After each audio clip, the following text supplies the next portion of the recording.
Hi, I'm Tamara Lackey, and on this episode of ReDefine show for Adorama TV, I asked wedding photojournalist and fellow Nikon ambassador, Cliff Mautner, what advice he most gives to photographers shooting weddings today, and what he would do differently if he could go back to the beginning and start again. Check this out. So you are, obviously you've done photojournalism, you do weddings in a very photojournalistic style. I'm going to stop you there. I'm going to say you can take me out of photojournalism, but you can't take it out of me. But I am a photographer. All right, so you know, the little pre-interview, the 3 seconds that we talked before this. Those were great seconds. Yes. The challenge of going from photojournalism into weddings was a real challenge, and it's a thing, and people think that it's a natural progression to go from photojournalism into the world of weddings, and it wasn't, because I had no clue how to flatter people. I knew how to make people look interesting. You knew real. Yeah, and to tell a story and you know, compositionally speaking and you know, even lighting, I really didn't get more proficient until I started shooting weddings. But I had to make a woman look beautiful. I had to be a portraitist. I had to be a much more well-rounded photographer and you know, a much more well-rounded skill set altogether. Wedding photography made me a better photographer. Huh. Yeah, I like much that. better. Well, because you have to be constantly thinking on the fly as everything around you changes. Not Absolutely. just the lighting, but the mood, the tension, the location. You're going inside, you're going outside. You Your, have a huge group. Your people skills, your interaction with people. You have to be a shrink. Yeah. You know, and it's a lot to do. You know, I have to admit that I was a little clueless at first. Sure. Yeah. You get better as you go on. It's overwhelming. It was. So you and I recently sat on the WPPI International Print Competition judging panel. Yes, 16 by 20 words of excellence, right? Exactly, that's the one. That's what's called. Second time we got to judge together, I think. It is, yeah. In the last X amount of years.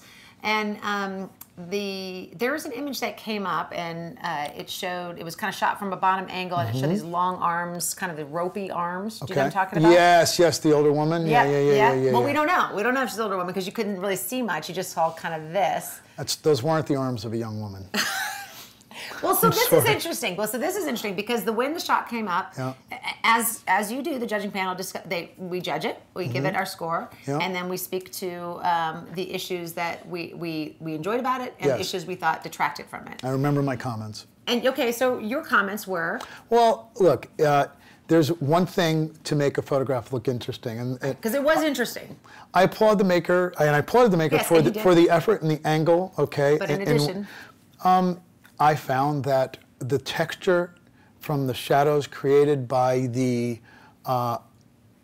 arms was very unflattering to that person, and I couldn't take my eyes off anything else. But the distraction from the way those arms were captured, that's all you looked at. Yeah, was you know, the very loose skin, and just it took away from what was going on in the frame itself. So the distraction of that took away from the frame altogether, in my opinion. Right. And I bring that up not because it's about the image. We're not going to show the image here because it's not even. We don't have it anyway. We don't even have it. But it's, I just happen to have. We don't actually. I was the maker. I've been carrying that image around. It was my image. But like I bring it up because what's interesting to me is based on what you just said and your actual response to it, just real time, was, I believe you said you almost kind of cringed a bit because of how unflattering it was. Yeah. And yet that shows what a long way you've come from photojournalism when you were just shooting photojournalistic things, because now it's so ingrained. If there's something, no, it's not all flatter, but you see, if let's say I shot that as a photojournalist, if the distraction and if the point of interest was those arms, then it would have been apropos. It would have been an effective methodology of bringing your eye, you know, to that. But that wasn't the subject to begin with. The subject wasn't the distracting. Although it kind of seemed like it when we saw the That's image. my point. And you should your eye and the point of interest, you should be drawn to it, and this took away from it. Yeah. Yeah, but it is interesting, and I personally, you know, photographing children, I think there's a lot you can do in terms of real, authentic, very cool. I love having all that and expressiveness, and but I realize at the end of the day that flattering factor. Flatter is almost a terrible word because it makes it sound like you're fake complimenting. Like it's not flatter. It's I actually want to capturing people in their best light, in the most beautiful way. And not even light, but in the best way possible to make people look their best. And that's not something that every photographer has in mind when they do portraits. Sometimes they're just going for that more striking thing. It depends upon what genre of portraiture it might be. As a photojournalist, an environmental portrait of someone, you know, you want to tell a story, not necessarily make them look beautiful. Right. You know, wedding photography is a whole different animal. I mean, I'm not going to make an interesting picture of a mother of the bride, otherwise she's going to want to kill me. You know, if that was a mother of the bride, can you imagine? And she's helping her daughter get ready, and I showed those arms the way that maker showed those arms, that woman, that mother would bash me to all of her friends, and I would never work in that circle of friends again.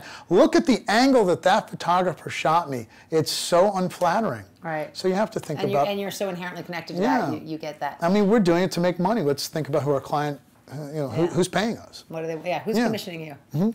And so when you look back from when you started with a weekly paper all the way to now, what are the things when you look back you're saying, hey, if I were to start today, this is what I You know what's funny?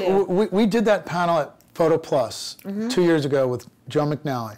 Oh, yeah. And both Joe and I touched upon the fact that, and I can speak for myself here, going back in time, if I was a young photographer and I could advise myself. Well, that's right. The whole thing was we were talking to students. If I knew then what I knew now, it would be learn about business, learn about marketing, learn about accounting, learn about these things that would make my life a whole lot easier even today, because I'm so not good at so many things.